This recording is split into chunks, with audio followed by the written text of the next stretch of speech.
why you should start saving orbs. I'm going to give you a decent amount of reasons why you should. I'm going to try and aim for 5 or more. So the first reason, you probably wasted tons of orbs. Well, not wasted. Used a lot of orbs to summon for some really good characters recently. I mean, these 2, very powerful characters. These 3, also very powerful. This was a skip, these 3 right here. The ones I don't have.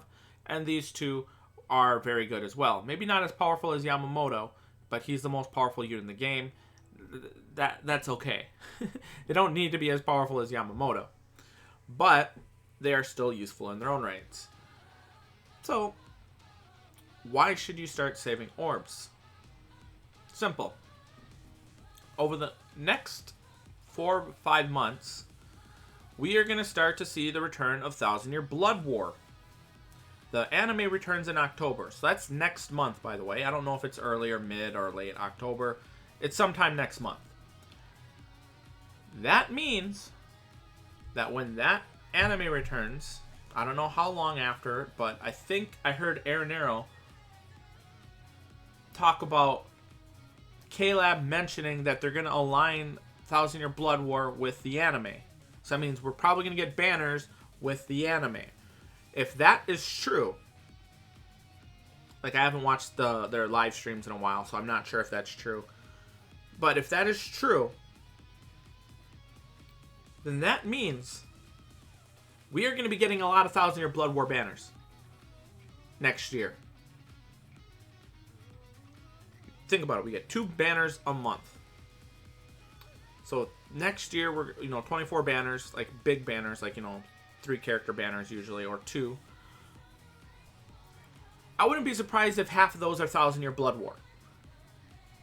I am not joking. I wouldn't be surprised if we get a Thousand Year Blood War banner every month. Now, the reason why I'm saying this is because I'm wondering if Thousand Year Blood War, once it becomes animated, is going to become part of the premium pool. Not the characters that we got now, mind you. Those were probably written under a different contract that was, towards the manga side of things, and them getting licensing from them. But once they make new characters that are aligning with the anime, that might have it worded in the contract, like I don't know the contract, to where they could theoretically become part of the premium pool. Now, whether K-Lab does that or not is another thing entirely. They still might keep them limited because to them it makes them more money. But I hope they don't, because if they're going to be pumping out these Thousand Year Blood War banners as much as I think they're going to, we are probably not going to get very many premium characters. I am not kidding, because think about it. You get 4 episodes a week. Think about that. You get 4 banners a week. Or not 4 banners. 4 episodes a week. And you only get 2 banners a month. So, yeah, I can see where they're just going to start loading us with Thousand Year Blood War characters. So I wouldn't be surprised if we have, at some point during the airing of the anime, that we get back-to-back, literally back-to-back Thousand Year Blood War banners. Like, I don't mean one at the end of the month and one at the next end of the month. I mean mid-month, end of the month, or end of the month, mid-month. I would not be surprised if that happens. So you're going to want to save orbs for that. It probably won't be this year, honestly. I think this year they're probably going to see how it goes. I'm assuming it's going to go well because, the anime is going to return. People are going to be excited for it. But yes, so Thousand Year Blood War anime returning is the reason why you should save orbs. Next, we are missing 2 characters that gained a certain benefit that people really love, myself included, and that is shared complete status immunity. That is my second reason for saving your orbs. This is really beneficial. If we scroll down here, you have shared complete status immunity. That means your character is immune to status ailments. That's good in itself, right there. But if that character were to, let's say, run into a pool of, like, burn, that means they would normally be inflicted with burn if they weren't immune. Well, once they run into that burning pool of fire, they will give that burn immunity to their team. That means in co-op, your teammates will not have to worry about the pools of status elements, And if you're, doing single player, your 2 other characters that would be right next to you, they get that immunity for a little bit. Now, granted, you got to keep reapplying this, by the way, because it only lasts this limited amount of time. I think it's like 5 to 10 seconds. Now, the other 2 characters that got it are the most powerful character in the game, Yamamoto. Scroll down here, right there. And the one that everyone loves to hate, joking aside, she's actually really good. Right there, shared complete status immunity. She also has team stamina recovery, so that's really good. So that means every time you transition to another room, she heals the entire party for 20% of their stamina. So that means if you have 1,000 health, she's healing you for 200. So those are the 3 shared complete status immunity characters in the game. You might be noticing something. We don't have a speed version and we don't have a heart version. So that means at some point, probably over the next 4 to 5 months, we are probably going to get a speed version of it and we're going to get a heart version of it. Hopefully the characters are at least on par with Roka and 7th anniversary Ichigo. And, how good they are. I don't think they'll be as powerful as Yamamoto unless they save it for maybe end of the year. Like the end of the year anniversary, or, like for example, like last year we got Safui, I believe it was Kenpachi and Retsu. So if we got like 2 characters like that, those 2 characters could theoretically fit the shared status immunity if they were of either a speed or heart attribute.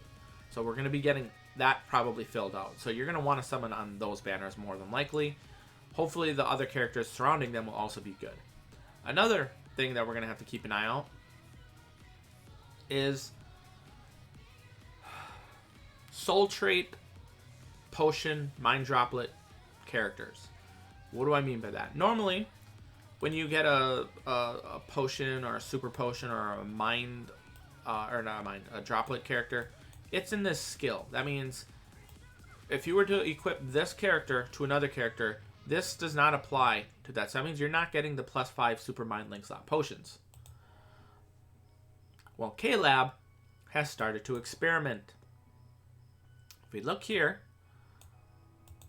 scroll down here, it has this right here. Now you might be thinking, well, that means it's useless, right? It's an increased mind droplet, so that means if you equip it to someone else. You would be correct normally.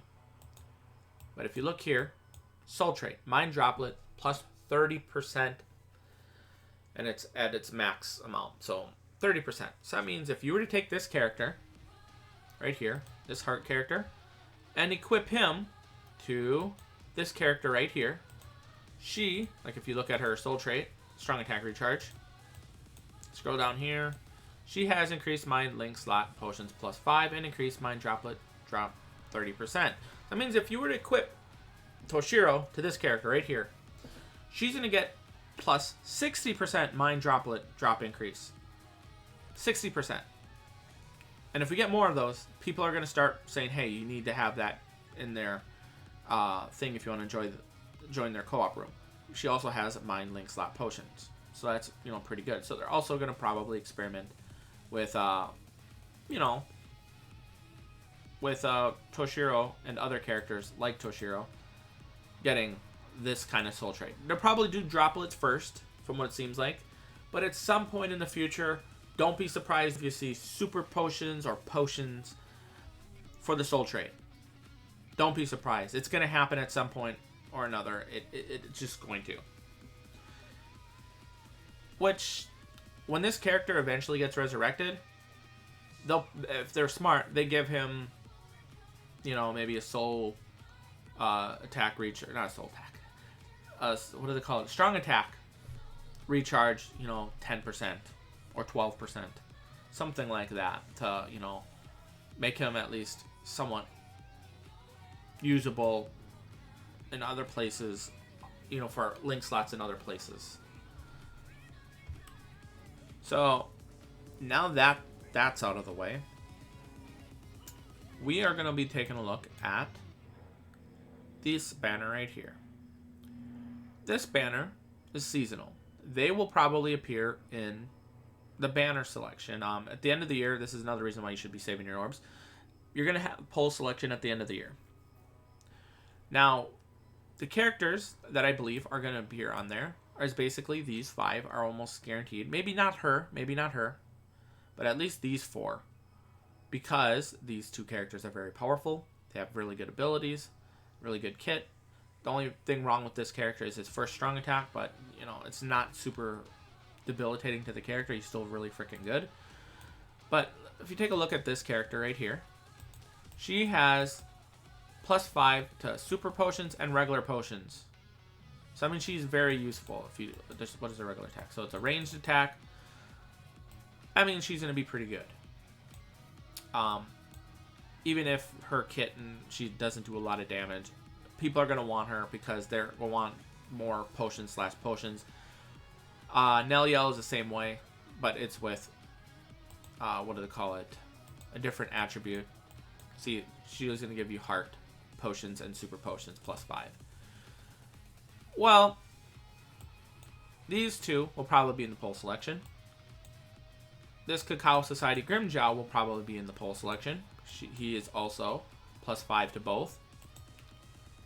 But if you want to notice something, that I'm not sure if this is what's going to happen with these 2 characters, you might be thinking, oh, they're seasonal. They're Christmas. These will definitely appear on the, what do they call it, the poll selection banner at the end of the year. These are also Burn the Witch, by the way. And I think that takes far more precedence over the fact that they're wearing a freaking Christmas outfit. So, they have +5 potions for both of them as well. These, I'm going to go on the limb and say these are not going to appear in the poll selection. I'd love to be wrong, because that means I get potentially for more characters that I need. But we could see this banner return leading up to poll selection between now and the end of the year.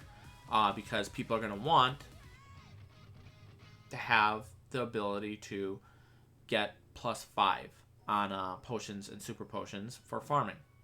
It makes their life a lot easier. And if they don't come back, we might see another banner entirely, which I'll get to that later. But I don't think they're going to honestly appear for poll selection. So if we're taking a look at that, the only ones that I can say for that are more likely to appear on the poll selection would be 6th Anniversary Aizen, maybe Art Book Ichigo. These 2 might appear. I'm not sure if they will or will not, but these 2 might. At least one of these 2 might, but I'm not sure if they will. But if we go up even higher, the ones that I'm certain are going to appear on here are these 2 and these 2 and this Cacao Society Grimjow. So that's at least 5 of the 12 characters accounted for that are going to appear on the banner. I'm not sure what other ones are going to be on there. She might, but like I said, because she is a potion and a droplet character, that's the only reason why I think she might appear on the banner. These characters, for those who do not know, 1,000 Year Blood War, the limited version. I'm not sure if the future premium versions, if that is a thing, that is turning out that way, may at some point appear on a future poll selection banner, but at this point we have no way to confirm that one way or the other. So 1,000 Year Blood War, Safwi, Camp for Your Own World, movie characters, those will not appear on the poll selection banners. So that means these 2 characters, they won't appear on the poll selection banner. These 3, nope. And these 3 will not either. So, in the coming months, for the next reason, we are probably going to see more potions and super potion characters. Whether they'll be separately, like this guy is, where he's only a +5, but he's has a good kit, like a pretty good kit. Not a kit, I would say pretty good skills would be a better way to say that. He has Sharpshooter, he has Immolator/Lacerator every 5 seconds. I mean, so he could just be standing still and inflict him with both of those ailments. Sprinter +1. He has Devastation 40%. Obviously, he has a Super Mind Link slot. Potions +5. Havoc 20%. Debilitator +2 seconds. Frenzy +1. Damage to burning enemies 40%. And damage to lacerated enemies 60%. And then you have the Mind Attribute. Increased status ailment chances, which is going to be good for things like Inheritance Trials, where the enemies are going to be mined. So all that combined, he has really good skills that are going to make use of, you know, his abilities. So you might see more characters like this. You might see more characters like her, which will have, you know, these two. It's almost like these two characters combined with some of their skills, because he has the team heal, he has the shared complete status immunity. So you might see something like another Roka, who has pretty good survivability, especially with her special attack that gives every character in the party an extra revive.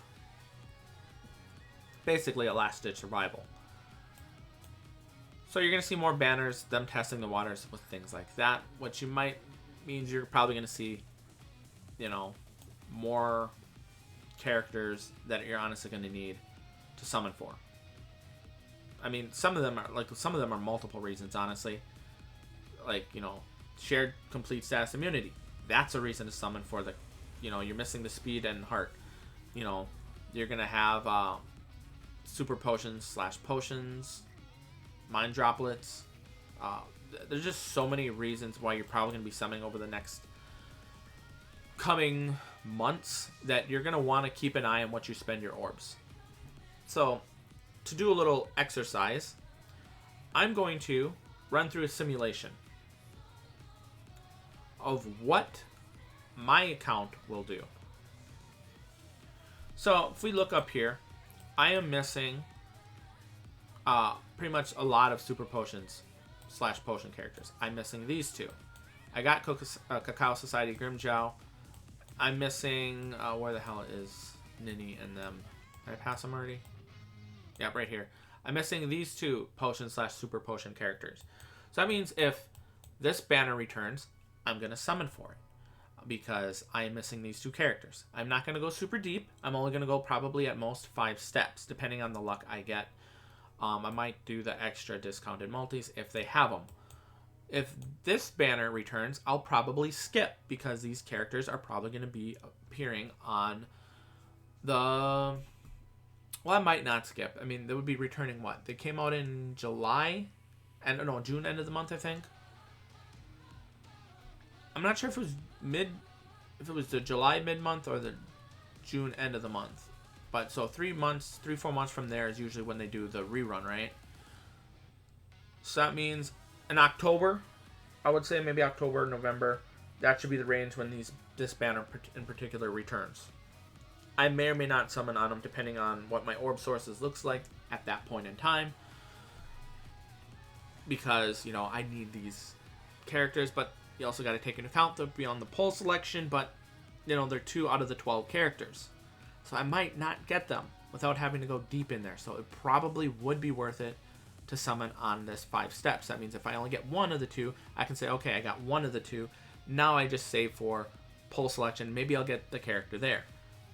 That's assuming there's no more new +5 potion, super potion characters that come out between now and the end of the year.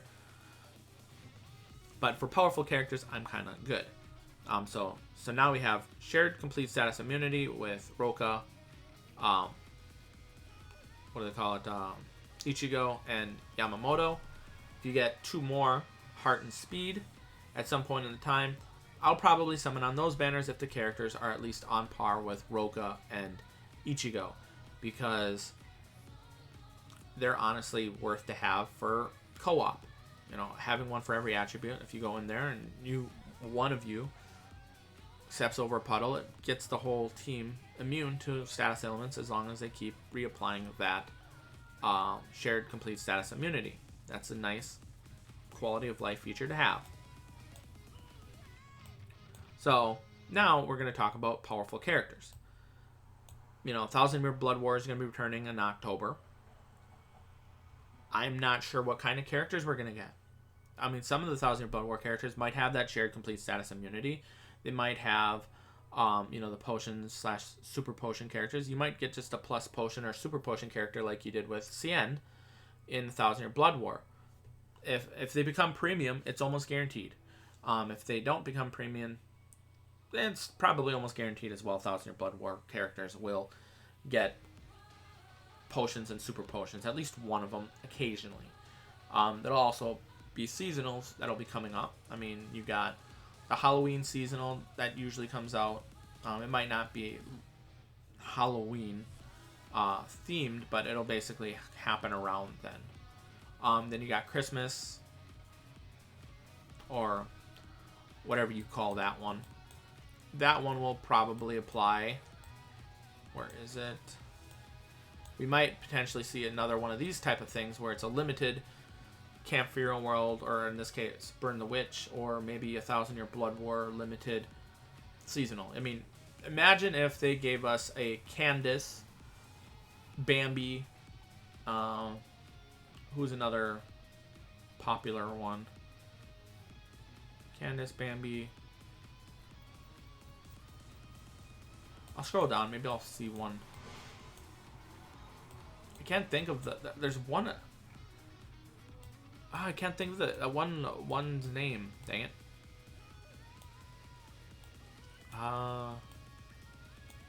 Where is it? You know what? I'm just gonna say Orihime, so I can't think of that one person's name. Say we got Candace, Bambi. I can't think of the other one's name. I don't think they actually made a character of her. Or maybe they gave us... No, because they'll probably keep it themed. Oh, well, since it's seasonal, they might not keep it themed. They could give us something like... what do they call it? What was that name? Senjumaru?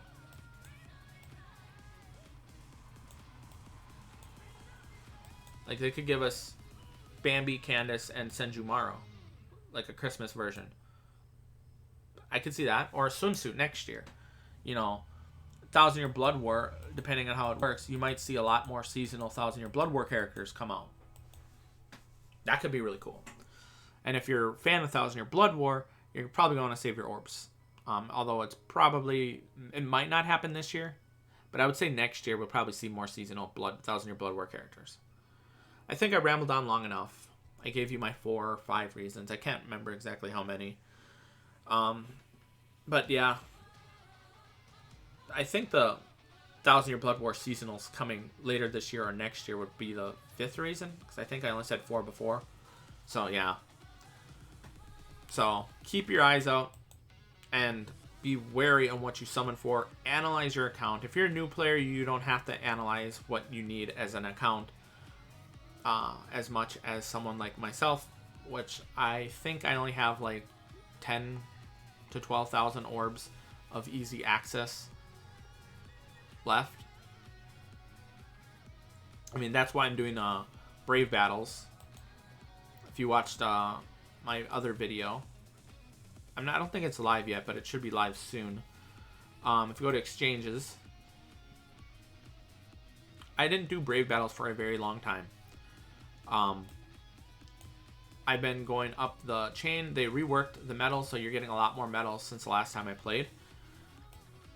And I believe it's 10,500 if these 4 stars down here can only be received from this medal exchange and they're new and you can't get anywhere else. I mean, you can't get them from summons, you can't get them from any of the stories or anything like that. Then I'm going to be getting 15 new 4-star characters, which is 35 orbs a piece. And I think I have like around 10 5-star that I'm missing here, which is 6,000. So I need 10,500 medals, and I'll get basically 1,800 orbs approximately. It's a little bit less than that, I think, but that's, you know, potential orbs for me. If I had the capacity to buy it now, that would bring me over, what, 2,500? Be about 2,500, almost 2,600 orbs. So that helps in the long run. So I'm just stocking up on my metal exchange, or my metal coins, and will, when I need it, use it. And that's basically how I do it. I don't try to get too high an orb count, so that way if I get shafted on a banner, like for example, there was Bleach Cowboy who summoned on this banner. I believe he got 1 copy of Roka relatively early on. Then he decided to use 2 rainbow sources and I think 1 of the attribute for Roka to get her 4 out of 5. And decided, now I'm going to get 5 out of 5 Roka. You know, basically he's going to summon for it. He used all his orbs, and then you had one of the craziest live streams ever with Alpha Gino just donating Cowboy tons of money. Then you had other fans, people watching, giving him money so he could go pay to win. He said he was only going to go to step 25 because he was getting closer and closer to step 25, and then towards the end he actually did pull the 5 out of 5. For those who don't know, 25 steps is a lot of orbs. Every 5 steps, I believe, is 1,100 orbs. So that means he went 5,500 orbs into this banner to get his 5 out of 5 Roka. But if he didn't have those 3 move sources to use on that, those 5,500 orbs would have only gave him a 2 out of 5 Roka and a 3 out of 5 Cien. He did get, I think, 3 Cien copies. So, yeah. Was that good luck? To be honest, from what I've heard, the rates, someone said,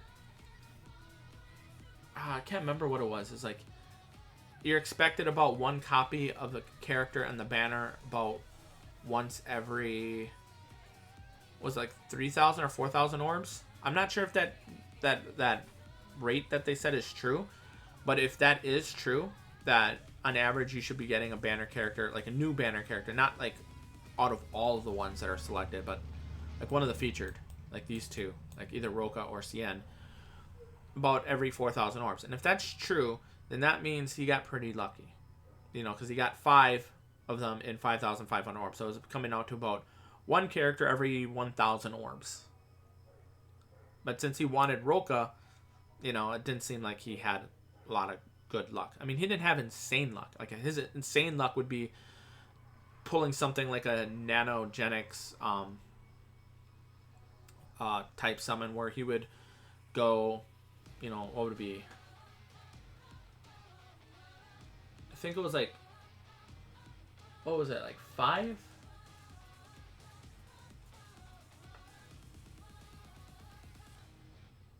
It'd be like going 10 multis and getting Roka 5 out of 5, and then getting multiple, like tons of copies of other characters. That's basically what it would be. Because I had to do a little bit of math on Dragon Stones, because I believe it's 50 Dragon Stones a multi. And I think 1 banner he did, what was it, like 800 orbs? 600, 800, I mean, Dragon Stones. Somewhere around there. And he got, what was it, a cooler 5 out of 5. I don't know what the rates are in Dragon Ball, but that's pretty insane to get a 5 out of 5 unit. I mean, after seeing, like, what does it call it, the Truth DT go 10,000 orbs or stones and not get it, it's kind of insane. Anywho, I've rambled on long enough. Thanks for watching. See you guys next time. Have a nice day.